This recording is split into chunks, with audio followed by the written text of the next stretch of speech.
This is a story about two boys.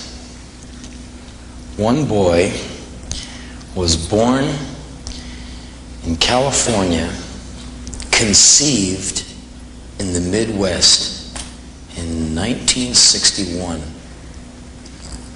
Another boy was conceived in Washington, D.C. and born in a snowstorm in Washington, D.C. in 1961 at D.C. Columbia Hospital. Each boy grew up feeling totally alienated, totally weird, totally convinced that he came from a different planet. Each of them had one stroke of good fortune. They crossed paths, and it was just by sheer luck these two aliens crossed paths.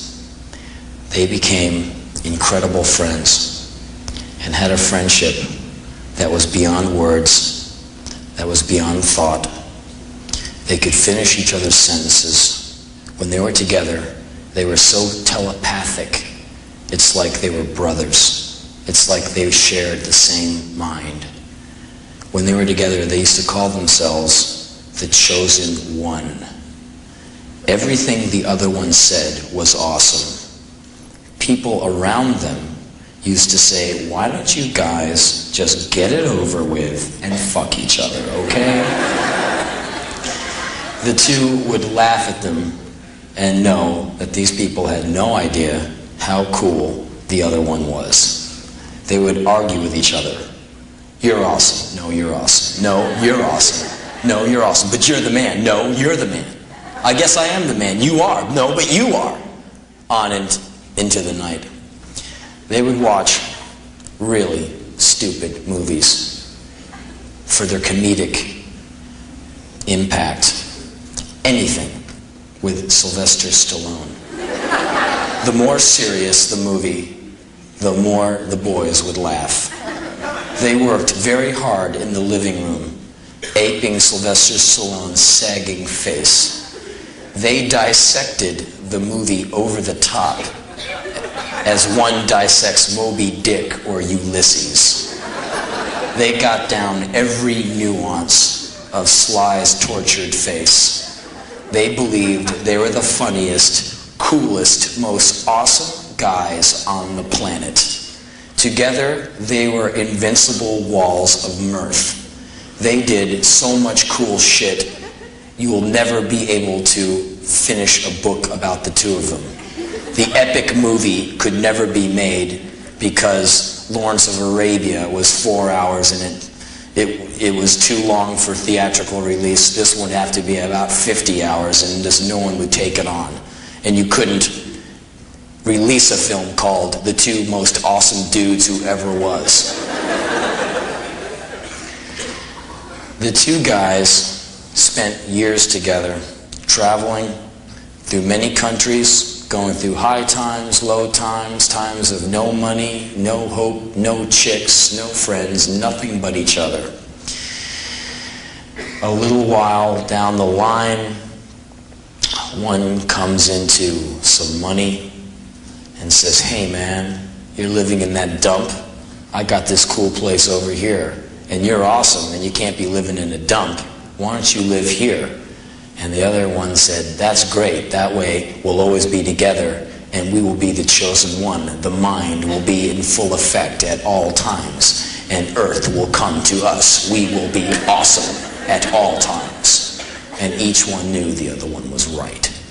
So they shared a house and it was amazing. They went to the Whiskey a Go-Go one night to watch a band. It did not matter what band it could have been. It did not matter who was with them. No one survived the treatment they gave people.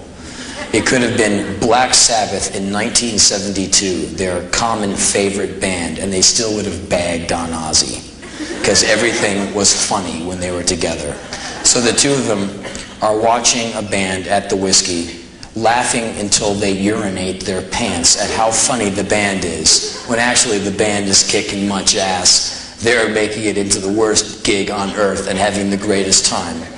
People are passing them, recognizing both of them and saying hello. The two say hello back, and once the person who said hello turns away, they make stabbing motions at that person's ass with air knives.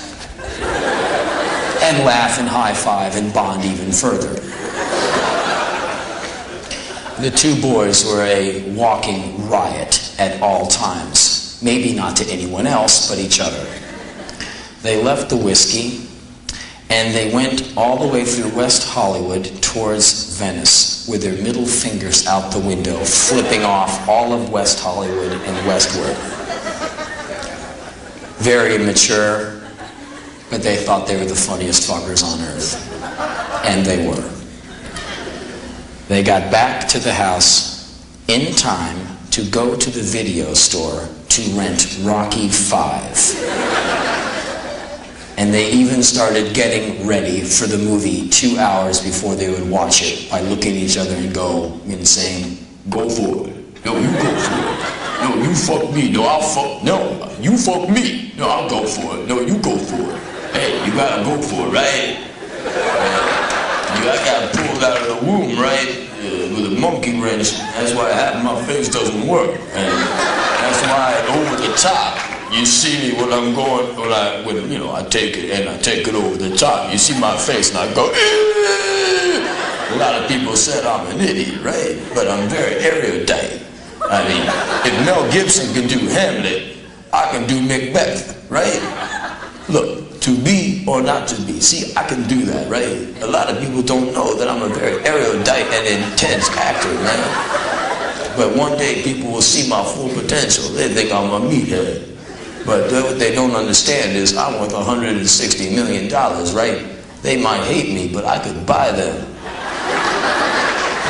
The two boys laughed all the way back from the video store knowing that Rocky V was going to be the greatest movie ever made because those two would be watching it. And they decide that right before the film, they better go get some food so they can eat hearty as they watch this incredible film that's going to make them laugh until they piss their pants. They go to the store and they buy their food and they're walking down the street making fun of Sylvester Stallone like there's no tomorrow. And they're 30 feet away from their shared home and they're laughing and saying, yeah, you go for it. No, I'll go for it. You gotta go for it, because if you don't go for it, someone else will, right? And then you're just standing around. That's why I go for it always, right? And some of the films I make, right, are kind of stupid, like that one, Rhinestone, right? A lot of people say that guy's a moron, right? I mean, that movie's so gross, I can't even watch it, right? And right then, two guys came out of the bushes and put guns in their faces and said, this is a holdup. And the two guys went, okay. And the boy who was born in Washington, D.C. was told to get on his knees, and he got on his knees, and he had a gun at the back of his head. He looked over at his buddy who was born in California, and he looks down, and the boy from California is lying face down on the sidewalk with a gun at the back of his head, and then a moment later, the two boys were ordered to get up and walk towards their own house, because they were going to go inside. The boy from Washington, D.C. is the one who had the key and knew very clearly that once they were taken in, they were going to be marched into the back room, told to kneel down on the ground, and they would be shot execution style in the back of the head. So the boy from Washington, D.C. realized they had about 45 to 60 seconds to live and was vainly trying to figure out a way to turn this all around. The boy from Washington, D.C. opened up the door, took 5 steps in, dropped the groceries, saw that the TV was on, furiously thought of an idea of maybe trying to give these two sons of bitches the VCR and the television, and maybe they would just go the fuck away, when the boy from Washington, D.C. heard a slight scuffle. Bang! He ran out of the back of the house, ran up an alley, made a left, made a right, made a left, went to a phone call, dialed 911 and said, I live at 809 Brooks Avenue in Venice, California, and there was a shooting at my house. Can you please come here? So I walked into the middle of the street, not knowing what the fuck to do with myself. 30 seconds later, a plainclothes cop car comes racing up the street towards me, orders that I go to the side of the curb and put my hands on my head. They arrest me, throw me in the back of a car, drive me up to my own house, and keep me there for 20 minutes and make fag jokes outside the car and point at me and call me sweetie. I keep asking in vain, can you please tell me what happened to my friend Joe Cole? He might want to know how I'm doing. He might be scared. I need to talk to my friend Joe Cole. He's my roommate. He's my best friend. Where's Joe Cole? And the cop said, sweetheart, just calm down. We need some details on your partner. My partner? And the cop said, yeah, what's your partner's name? I said, my partner, my roommate, my other half is Joe Cole. He's 30 years old. And can you please take me out of these cuffs? I haven't done anything wrong. Why have you arrested me? I need to talk to my friend. Do you need the key to my house? You might need to get in there. Some guys had guns and they put them to us and there's a shooting. Can you tell me what's going on? Finally, one cop sits down in the car and he's working on his piece of paper on his clipboard. I said, excuse me, sir, my hands are turning blue, and also can you please tell me what happened to my friend Joe Cole? And the cop turns around with very studied nonchalance and he said, oh, he's dead. And went back to his clipboard and wrote like it was no big deal. So they held me for about 9 or 10 hours at the police station and let me go in the morning. And my friend took me back to my house, and we were preparing to clean up as much blood as comes out of a 6'4" young man who gets shot in the left cheek. And I was getting ready to mop up that living room, and me and my friend were saying, we can do this, right? Yeah, we can do this. And we're getting psyched up to mop up so much blood. And we get to the front porch, and there's television reporters there, National Enquirer, and there's a big puddle of blood right on the dirt on the front porch, and there's flies eating it. And I look down, and this puddle of blood is very big and very deep and very viscous, and there's a lot of flies eating my dead friend's blood, and that was Joe Cole, man. And so I went by the reporters. I've never said no comment to a reporter in my life. I said fuck you a lot of times, but I've never said no comment. I felt like I was in Watergate or something. So I walked into the place and I had to go right into Joe Cole's room and get his phone book and call every single fucking number in that phone book from A to Z and tell them the most horrible news I could think of. Between phone calls, I would have to steady myself so I wouldn't start crying and convulsing. I would have to calm myself down so I could make the next phone call. So when I talked to that person would hear a voice and not somebody on the other line going. So I did that for a while, and then it took us a couple of days of frantic moving, and we moved every piece of furniture and gear out of that house and threw it in a storage space, and I lived in someone's office for a few weeks and went on tour. And I'll tell you what, man, all that talk about kill a motherfucker like it ain't no thing and all that tough gang-banging shit, you know what? I think it's fucked up and stupid. Because when someone dies, it's not like in those movies like Lethal Weapon 3 where they just die, and you know how Mel seems to kill people and never has to really answer for it, and the bodies stack up, and afterwards he just paid $7.50 to see a lot of cars blow up, a lot of silicone impregnated breasts, and a lot of dead bodies. You know what happens when people get shot? They don't like struggle for air and say something witty and dramatic as they die. They just fall on the ground, shit their pants, and have their brains gone at the back of their fucking head, man. The last few months have been really hard. It's been really rough, but there's one upside to the whole thing. Because, like I said, I got enough horror to sink your ship, okay? And who needs to hear it? It just will bum you out, and it's just a self-indulgent blues jam, and I'm not going to pull you through it because I pulled you through it enough. There's one good thing that comes from this. When something this powerful happens, there's a powerful lesson you can get. And here's what. I'm not trying to say I'm some goody-goody, oh, I love you all, that new wave shit. But look, I don't know many of you people. I don't even know how many of you are here tonight, but I'll tell you one thing. I like all of you, all right? And I don't like all of you like I want to move into your house. I want you to come over and hang out with me and shit. But I like you. I really do. And I'm really glad you're here. Not because you paid whatever to get in here, because you're alive. And I don't even know you, and I love your life because you got one. And if Joe was here now, he'd be here, but he's not. And I don't believe in an afterlife. You step on a bug, it dies. I shoot you in your face, and you die, and you don't come back. And that's my belief, okay? There's no ghosts. There's no afterlife. I'm not a spiritual person. I'm a kind of a cash and carry guy. Wash and wear. So, with that belief in mind, I reckon that while you are here, since you're not going to Disneyland and all that shit, and hang out with Jim Morrison and get to jam with Hendrix and Miles and all that cool shit. If I were you, I would really kick a lot of ass while you're here. Because when you're dead and you die, you're fucked.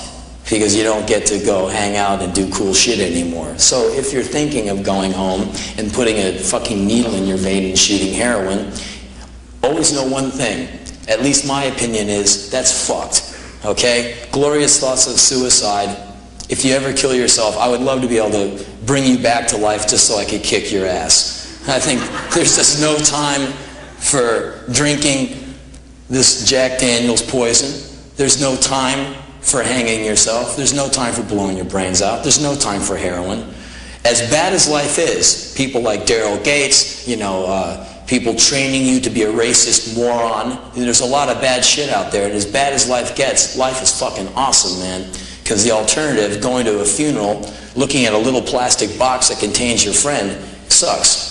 So all of you are the same on one level. All of you in here are just like me in one way. You're all breathing. And that's the coolest, man. And you have to go with that. Because there's nothing else to go with. That's the only break you get. You get to live tomorrow. You get to go on. You get to move forward. And it might not seem like much, but for me, it's right now, it's all I'm hanging on to. And it's all I've got going. And it's what I'm going to stick with. So, on that note, I just want you to know that I hope you had a great fucking time tonight. I want you to live two ways, long and strong. Good night.